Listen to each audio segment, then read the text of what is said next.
Masarap na cuttlefish nga kaagad mga kaibigan. Yung unang catch and cook natin ngayong taon. Sulit talaga yung cuttlefish natin. Hanggang ngayong 2K25 ay sinusundan pa rin tayo. Kaya tara mag food trip tayo mga kaibigan. Pulang pula. Ito. Mas masarap pa sa karne ng baka.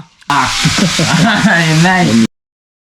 Kasama natin ngayon si John Mark. What's up mga kaibigan? Sasama tayo kay One Fish Adventure. Kasi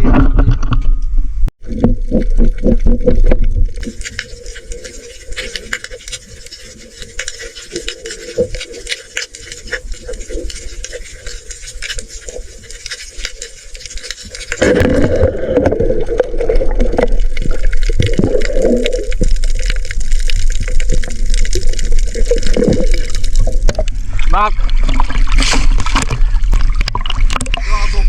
Salak. Ubat? Ah, laki oy. Gago battery ka na gano. Ulit. Ito. Halibusan. Hi guys! Bagulat. Aylo. Ilong-ilo yung import. Ano, kaya pa? Pagod! Woo! Sulit naman no? Food trip. Pagka-uwi nga natin sa bahay kaibigan ay nilinisan nga kagad natin yung ating nahuling cuttlefish para maluto natin kagad.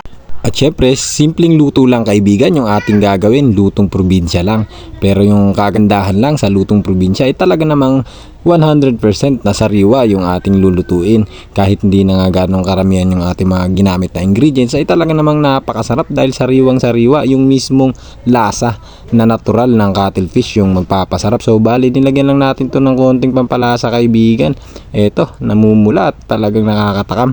Tara kaibigan, kain po tayo. Sakto lang yan. Kain na mga kaibigan. Sarap mo. Balutong. Grabing sarap mga kaibigan. Sulit yung pagod natin kagabi.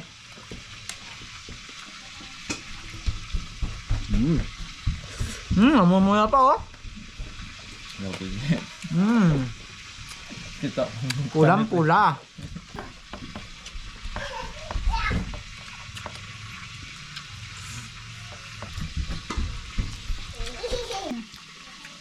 Ito.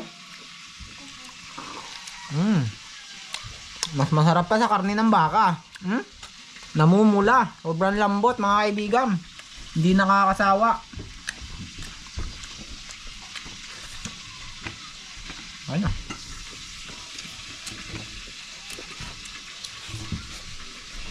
Doon,